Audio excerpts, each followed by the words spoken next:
छेड़छाड़ की घटना के बाद शिकार लड़की के पिता की हत्या मामले में योगी सरकार एक्शन में आ चुकी है। आरोपियों के खिलाफ मुख्यमंत्री योगी आदित्यनाथ ने एनएसए लगाने के निर्देश दे दिए। इस बीच आपको बता दें कि पुलिस ने दावा किया है कि सभी आरोपी जल्द गिरफ्तार होंगे। कल देर शाम हाथरस जिले के थाना सासनी क्षेत्र के गांव नौजरपुर में देर शाम लड़की के पिता की हत्या कर दी गई थी। लड़की के पिता ने आरोपी के खिलाफ जुलाई 2018 में छेड़छाड़ का केस दर्ज कराया था।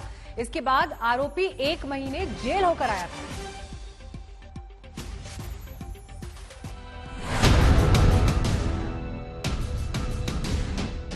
इंसाफ दे दो प्लीज, मुझे इंसाफ दे दो। गांव के लोग थे? पहले उसने मेरे साथ छेड़खानी की, मेरे पापा ने केस कर दिया और उसने चिढ़ के मेरे पापा को गोली मारी, मेरे पापा को गोली मारी। हाथरस की बेटी इंसाफ मांग रही है। इंसाफ दे दो प्लीज, मुझे इंसाफ दे दो। हाथरस की बेटी रो रो कर बता रही है कि कैसे उसके पिता की बेरहमी से हत्या कर दी गई।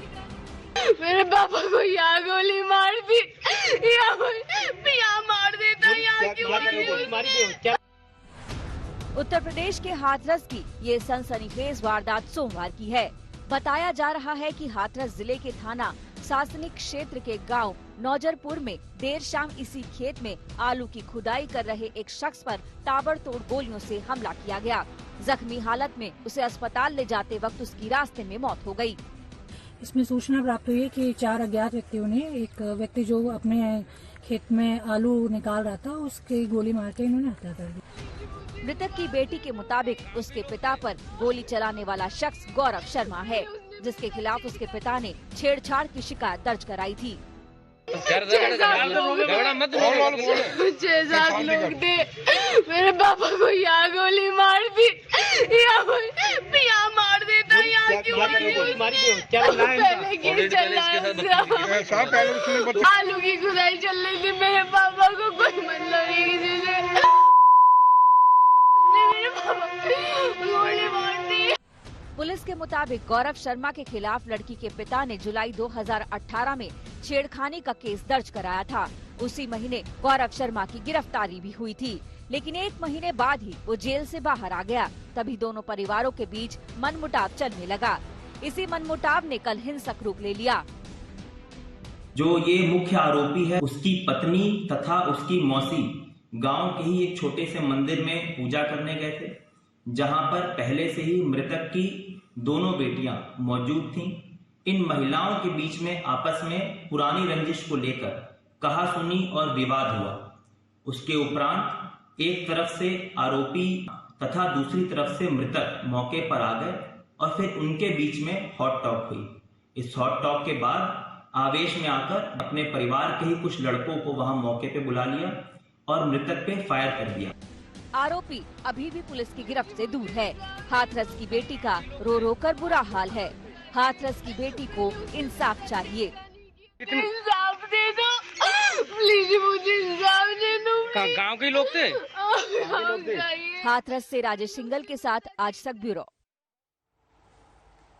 और हाथरस के एसपी विनीत जायसवाल जी इस वक्त हमारे साथ जुड़ गए हैं। सर, ये जो इस पूरे मामले में एनएसए लगाई गई है, दरअसल मामले की तफ्तीश कहां तक पहुंची, क्योंकि मुख्य आरोपी तो अभी भी गिरफ्त से बाहर बताया जा रहा है।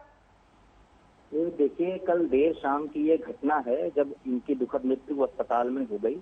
रात को तत्काल इसमें मुकदमा पंजीकृत किया गया 4 नामजद आरोपियों के विरुद्ध, और हमने कई टीमें बना के रवाना कर दी उन्हें, जो कई जनपदों में लगातार रात भर दबिश उनके द्वारा दी गई है। और हमें देर रात एक सफलता भी मिली। ये जो ललित शर्मा नाम का इसमें नामजद हत्यारोपी है, ये भी उसमें मुख्य अभियुक्त की भूमिका में रहा ये घटना कारित करने में। उसे हमने गिरफ्तार किया है। बाकी जो शेष अभियुक्त हैं उनकी भी हमारे पास इनपुट्स हैं, और हमारी टीमें अभी भी लगातार पिछले 12-14 घंटे से जब से ये घटना हुई है सब इसमें लगातार लगे हुए हैं, दबिशें दी जा रही हैं। आधा दर्जन से ज्यादा लोग हमारी हिरासत में हैं जो इनके करीबी हैं और भी जहाँ ये संरक्षण प्राप्त कर सकते हैं। हर जगह हमारी टीम जा रही है और हमें पूरा यकीन है कि जल्द से जल्द हम इन लोगों को गिरफ्तार करेंगे। और जैसा कि बताया गया है, हम इसमें एनएसए की भी कार्रवाई करेंगे ताकि आगे चल के ये कार्रवाई नजीर बन सके। जी, शुक्रिया सर आपका आज तक से बात करने के लिए। हाथरस की वारदात पर यूपी में सियासत ने रफ्तार पकड़ ली है। बीजेपी आरोपी को समाजवादी पार्टी का कार्यकर्ता बता रही है, तो वहीं जवाब में समाजवादी पार्टी भी दलील पर दलील दे रही है। कल जिस प्रकार से हाथरस में एक घटना घटी है और एक गरीब ब्राह्मण बेटी के पिताजी की हत्या कर दी गई। हत्या करने वाला कोई और नहीं है, समाजवादी पार्टी का नेता है और हत्या करने का कारण सिर्फ ये है कि उस लड़की के साथ छेड़छाड़ करता था, जिसमें 2 साल पहले मुकदमा भी लिखा गया था, इसको जेल भी भेजा गया था। लगातार उस परिवार के ऊपर दबाव बना करके मुकदमा वापस लो, मुकदमा वापस न लेने पर कल उस लड़की के पिता की हत्या इस समाजवादी नेता के द्वारा कर दी गई है। भारतीय जनता पार्टी अपनी नाकामी छुपाने के लिए इधर उधर की बातें करती है।